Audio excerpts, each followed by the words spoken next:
This week I learned Nintendo, yeah, they like making money a lot more than Disney does.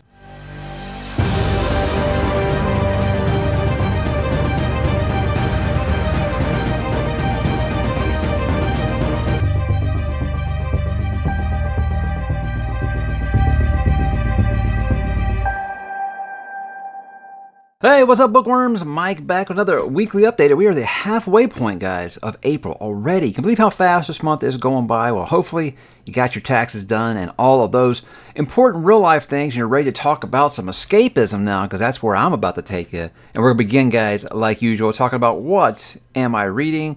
The reason that this is so late is I was finishing up this morning. Last 200 pages pretty much was the point where it's like, okay, well, this is this big event that we've been talking about for 2 3/4 books now. Let's go ahead and get to it. And then when it was here, it was like, okay, I can't stop reading. I'm gonna go ahead and finish this now. So yeah, the very much publicized name of this series, The Last War, that event actually did live up to its reputation. Had a great time with that event. I will say that this is probably my least favorite out of the 3 books, but you got to understand the first 2 books were all-timers. I thought they were really just spectacular. With this one, I'm not going to say that it was a letdown or anything, because I did really enjoy it, and I would give it a positive review, for sure. I do think it might have suffered a little bit from bloat. You can see how thick it is. It's one of those things where I didn't like some of the narrative choices he made. What I mean by that is there's rotating POV characters through the 3 books. And I felt like some of the characters that he really set up big time in those first 2 books kind of got a back seat in the 3rd book in lieu of new POV characters. And I didn't like those POV characters nearly as much as those others. Now, those characters are very much here and things like that, but one of them in particular did very much seem like, oh, I wrote this whole 3rd book and I forgot to put that character in. Let me see if I can find a way to make that character matter. And that was something that I found like a really big letdown. There were some new characters that were introduced, and it was like, okay, where's he going with this? And then it was just like, then you just kind of off that character. It was like, well, that was a lot of setup, in the 11th hour for no real payoff at all. So I have criticisms of it, but I still think as a whole guy, the trilogy is amazing. And I think you all should definitely pick it up. But I will say, I don't think that this book needed to be 800 pages to tell the story that he did. But I will say, I'll give him credit for not being one of those who's like, you know what, this is getting so long, why don't I just go ahead and announce a part 4, maybe a part 5, because I've just got so much going on. I'm glad he did actually keep it to a trilogy, and I will miss those characters from this trilogy, because I did have a really just spectacular time with it, and I do look forward to whatever it is that Mike does right next. So check out the Last War trilogy, guys. I'll be talking about it a little bit more in the coming weeks. I do plan to review that as a trilogy.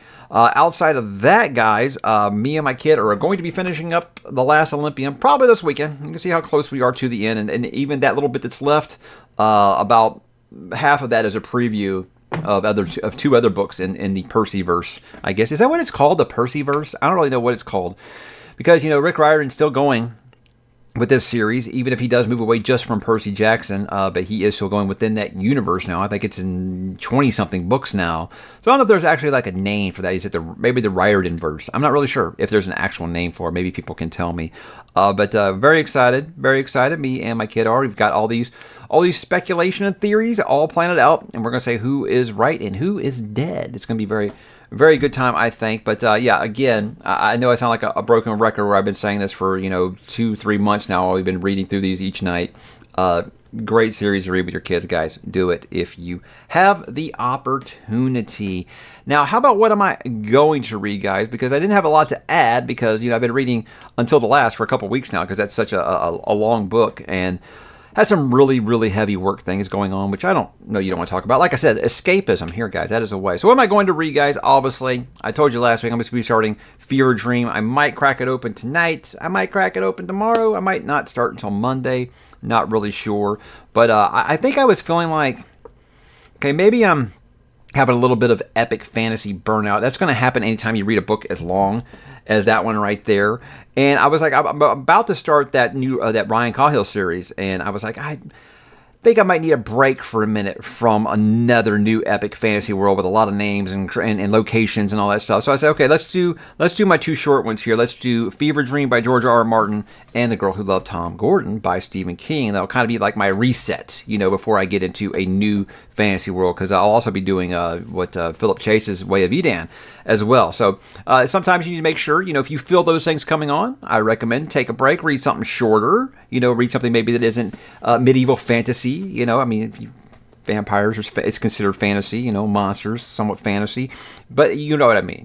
I'm not getting into these huge casts with all these different locations and lore and histories and all that thing. With these two books, just one-offs. I think that's always the way to go. But I'm very excited to read some George outside of the world of Ice and Fire, and obviously always ready to read some Stephen King, because in my memory, I like this one quite a bit. In fact, my only problem with this when I read it the first time was that it was a little short. And I think that's always going to be something with me when it comes to a novella or a short story, where I always feel like, and do they even consider this a novella? I mean, what is it?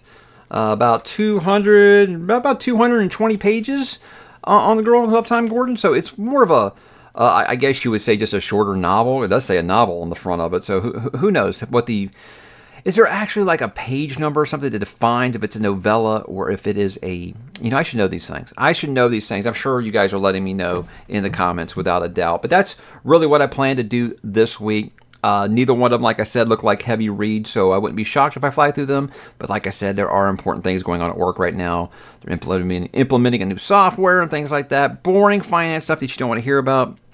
Got some things on the horizon there, so it might be a busy week at work. As for my kid and I, since we will be finishing the last Percy Jackson and the Olympians book, I kind of did a short about it recently this week, where I was talking about I was going to present like 3 other series to him of, hey, maybe we can try this next, maybe we can try Narnia next, maybe we can try those Nicholas Flamel books next, something like that. And he was like, absolutely not. I'm still all about the Greek mythology. I want to keep going with that. So we'll be starting with The Lost Hero, which is the first book in the follow-up series to that, The Heroes of Olympus by Rick Riordan. And I've told him, these are thicker books, but it seems like he may be ready. And these ones will probably take us a little bit longer. Who knows? We'll see what happens. But I did tell him, this isn't the same cast. This is obviously set in the same world. I'm sure he'll get references to all those characters. Some of them might even pop up once in a while. But he understands that. He's really more about the lore than he is about the cast. And that, as a fantasy fan, makes me very, very happy to hear him say that. So that's all I've got planned, guys. For what I've read and what I'm going to read. How about this week on the channel? We did a couple of things here. Obviously, the big one for me was getting to interview a sci-fi fantasy legend like R.A. Salvatore. And what I've said to people who are always like, I never really read his books. I'm like, regardless how you feel about him, or if you'll read his books or not, you can't deny that the guy is a living legend within the fantasy community. The guy's been doing this he's been a bestseller almost as long as I've been alive. 22 times this guy's been on the New York Times bestsellers list. That's incredible. So the guy is just basically a savant of the genre, and just really getting to pick his brain. And I had a lot of people that either said that, The Crystal Shard by R.A. Salvatore is what made me want to become a fantasy writer, or I had a lot of people that were, self-published, or were in the comments while we were recording that video live, saying, how much information they pulled out of that. I've been talking about what it takes to be an author, for to have that kind of longevity and success in the industry. And a lot of the feedback I got is that people said they felt like they learned a lot as aspiring authors. So there's that. So I feel like it's one of those kind of author interviews that even if you aren't interested in reading Drizzt or Demon Wars or his Star Wars works, anything like that, I feel like you can probably still learn a lot from that conversation. Or if you just like Dungeons & Dragons. He does tell some Dungeons & Dragons stories in there. I even spaced on one, and people have all called me out on it. He was telling a story, and I missed the punchline because, guys, I'd been up since 5 a.m., and I did space for a minute. So that was my fault. That was me being a bad interviewer, and I've always said I don't think I'm a great interviewer. And that's why I always ask you guys, if you want to provide questions, you can.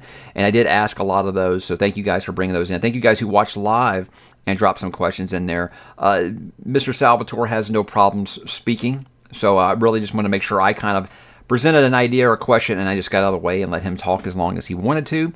And yes, that accent is exactly what you would imagine, from someone up there in the New England area. So all those things were present in that interview, and I had a great time. I felt like I learned a lot, and he's just a really, really nice guy. Had a great time. Like I said, we talked for about 10 to 15 before we started, and we talked a good while after that call ended about all kinds of things. So it was a pleasure for me to have someone of his prestige on the channel. It's really great. I've only got a few left on my bucket list that I feel like would actually happen. I know everybody's like, oh, you're going to have Brandon Sanderson on? Are you going to have Stephen King on? Like, maybe Sanderson. I don't know. I don't know if he still really feels like he gets very much benefit out of going on BookTubers channels outside of the couple that he's really latched onto. Or, if he would say yes to me. With me, it's like I'll interview anybody, guys, as long as, one, I've read them, and two, they want to come on. I can't make anyone come on the channel. I've been asking Pierce Brown for 3 years to come on the channel, and it's all crickets, So it's one of those things where I never say I won't interview someone. I just want to make sure that I've read their stuff first, because I think that, to me, that just seems kind of weird to have someone on and I've never read anything by them. It just seems odd or unusual for me. That's a personal thing. A lot of other people are like, hey, you know what? Like you just said with Salvatore, even if you haven't read his books, you could still enjoy that interview. I'm sure, but that's just a personal thing for me. I feel like I don't want to feel like I'm using their name to get viewers on my channel. So I want to make sure it's someone that I've read their books before.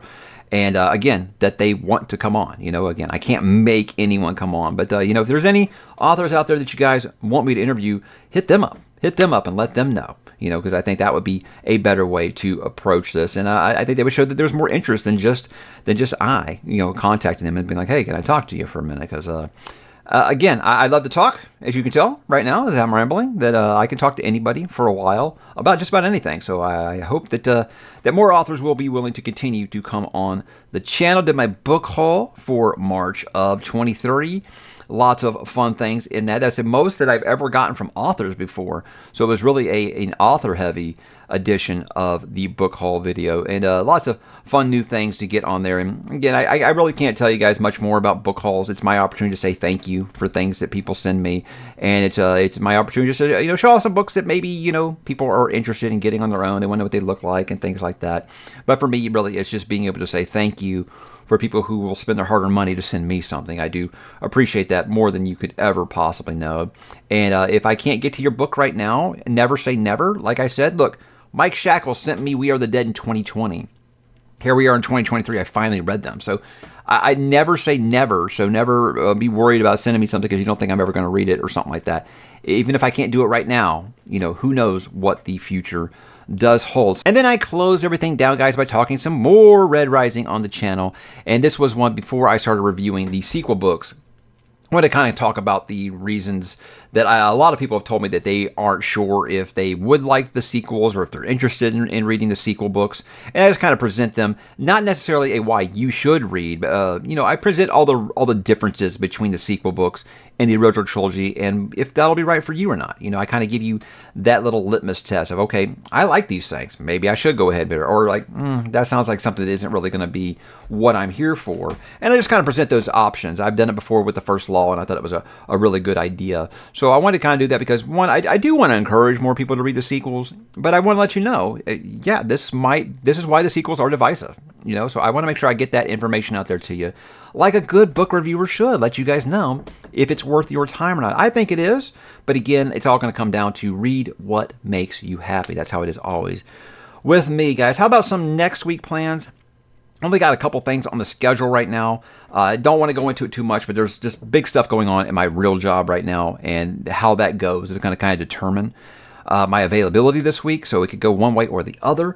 But right now, the only thing I've got in the schedule, I want to go back into the multiverse, talk about Bag of Bones by Stephen King. I think that before I read the next book I'm doing Into the Multiverse, I should probably review the previous one first. And I think that Bag of Bones is a book that's kind of gotten a bad reputation over time, and I quite enjoyed it on this reread. And I don't know if that's because I'm closer to the age of the main protagonist now. I have different events in my life that have happened since, 1998, things like that. And I'm going to talk about all those things and why I think maybe, hey, this book is better than you have heard, and we'll talk about all the reasons why. And then I have a talk about nothing, guys, my guest for this week. I think we're going to be doing that on Tuesday night. Don't quote me on that. I'm pretty sure we were emailing a little while ago. I'm pretty sure it's on Tuesday night. I'm going to be pulling Alex Nieves out of retirement. Now, semi-retirement. I did ask him. I was like, hey, you kind of retired now, or what's going on? And look, I understand, guys, you have young kids. That takes priority over everything. I'm glad my kids were a little older when I started doing this. His kids are much younger than mine.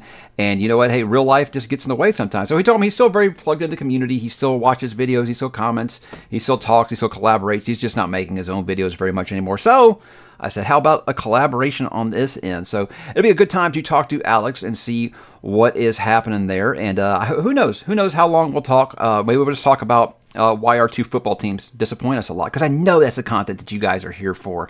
You know, look, guys, the NFL draft's coming up, so I know all of you guys that follow me on Twitter for book stuff, you're really upset right now. It's just what you got to deal with, guys. I'm a big sports fan too, you know. So if I can't talk about it there, here I got to talk about it there. So I got to get that out somewhere, because I'm not creating a third channel just to talk about sports. How about some TV and movie stuff before I go, guys? There is some crazy news going on right now. So Harry Potter is going to be remade as HBO Max streaming series. Apparently, the rumor is they want to do all 7 books over the course of about 10 years. They want to do 1 season per book. I think this is a huge mistake. Huge mistake. Look, I understand they've got the rights to this very popular IP. And look what Hogwarts Legacy just did. It's still just as popular as ever. So I understand that they don't want to just sit on it and say, "Oh, we've already made those. We just can't do anything with this IP that makes just millions of dollars." I understand they want to do that. I just really thought that they would do something like a Hogwarts Legacy, do something that takes place, 200 years before Harry, or maybe in the future. Maybe it's those guys' kids or whatever. I'm not really sure. I just felt like they were going to do something like that. When you go into this trying to remake what's already been made, and to be honest, well, however you feel about it, it's quite beloved by an entire generation. And a lot of the book fans, they consider those actors and actresses, they consider that canon. It's going to be very tough. And I think this is going to be DOA. I think that no one's going to want to accept this. It's like remaking, you say, you know what, we're going to remake Lord of the Rings, but we're going to do 1 season per book and do it, a different way. And it's just the whole time everybody's going to do is just compare it to those movies, So I feel like this was a mistake. It really is. But you know what? If it wasn't HBO, I would consider this absolutely forget about it. No chance. But since it's HBO, I feel like they usually put it out at least quality content. I don't think they'd be doing this just for the name recognition and the cash grab. I feel like they're going to make sure that it's good. I'm just wondering if consumers are going to give it a chance, because they're going to always be comparing it, to those 3 main actors and actresses. It's rough. It's rough. You're going to be, it's going to be an uphill climb for them, and I'm just not sure it's the best decision. But what was a great decision, guys, is that you can go back, I think 2 weeks ago on this very channel, I said, and I've been saying it for a long time, so if I didn't say it then, I know I've said it before, is that I felt like George R. R. Martin's Dunk and Egg series, the Night of the Seven Kingdoms, it was a matter of when, not if, where that was going to be adapted. Well, apparently it's already got a straight-to-series order. I saw that George did post about it on his Not a Blog, but I haven't read it yet. But so I don't know all the details, but they are going to be doing Dunk and Egg straight to series order. Don't know if this is going to be movie, limited series, mini series, couple seasons. I'm not really sure. I just know that this was a layup for me. This is an amazing story. I think people will absolutely love it. And if it gets more people to read those 3 novellas, then hey, I hope that they will do it, because those are great books that take place in maybe my favorite fantasy universe of all time. So you knew with the success of House of the Dragon that they were going to be doing other things with this IP. They weren't just going to sit still. I never believed the Jon Snow show. I never believed the Sea Snake show. I never believed any of that. But I said I was pretty sure this one would happen before anything, before the Blackfire Rebellion, before Robert's Rebellion, before any of that.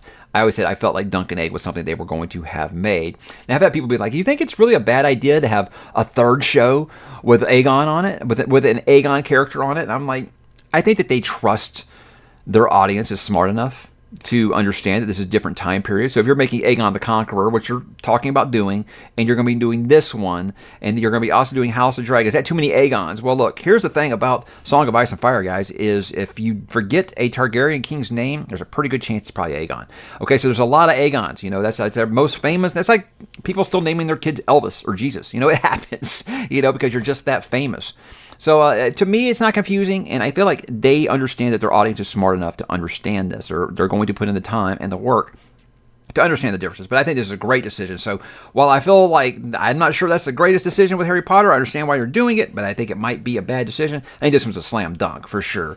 However, like I said, I feel like people are trying to talk themselves out of liking House of Dragon right now. They'll be there for season 2, and I feel like they'll be there for this, and just make it good. It's going to be great. So I don't know how much Ryan Condal and George are going to be involved with this one, but if they are involved at all, I feel like it will be more quality Song of Ice and Fire content, and I'm always here for that world.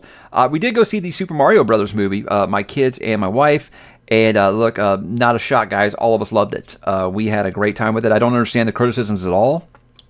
People say, oh, didn't really have a story. Guys, Super Mario Brothers doesn't have a story. I mean, go back to those games and tell me there's a story. He was a plumber that got sucked into an alternate universe, and there's power-ups. Well, they do all that in the movie. I had a great time with the movie. I thought it was amazing. Jack Black busting out like something that could have totally be, I could totally see him doing with Tenacious D on the side, was singing a song. I just had a blast with this. Donkey Kong getting Super Mario Brothers power-ups is something I didn't know I needed in my life. But yeah, all four of us really just had a blast with it.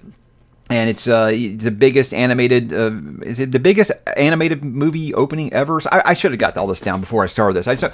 It's mega successful, guys. It's mega successful. And what I talked about in the cold opening there was, you've seen some of these things that Disney's done with their movies lately, and where it feels like, I don't know if that's the decision I would have made. You're really cutting off a large portion of your audience by doing this, and with your rollout and the things that you're doing with the audience. This just said, we're going to have fun. We're going to have a blast. We're just going to, this movie is going to be for everybody. Everyone's going to have a great time. And look, huge success. Now, of course, the critics hate it. But again, that comes down to you guys.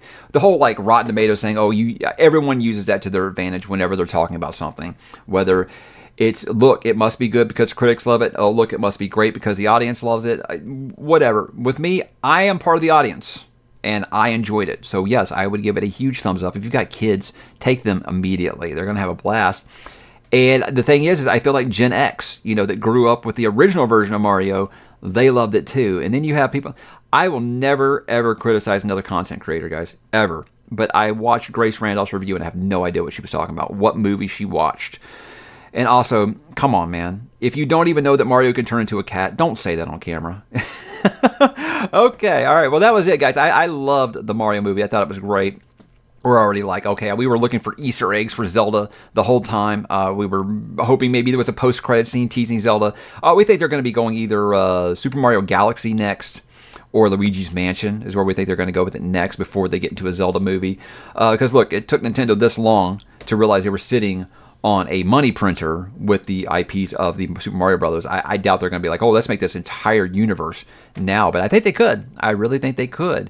Now with the Zelda movie, and this might be a Mike's Media Reviews kind of content, I got to wonder, would a Zelda movie be serious, or would it just, they try to make it, just a good time and a sugar rush like this movie was?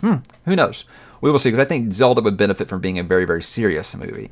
But we shall see. Before I go, guys, I just got to say, I got the new Metallica. I know a lot of people have been asking about that. I liked it a lot. I feel like, unlike the last couple of records, I didn't feel like there was any songs where I was like, oh, what is this? And skipped it. So there was that, but I do feel like it was very front-heavy, whereas the back half kind of repetitive and mundane a little bit.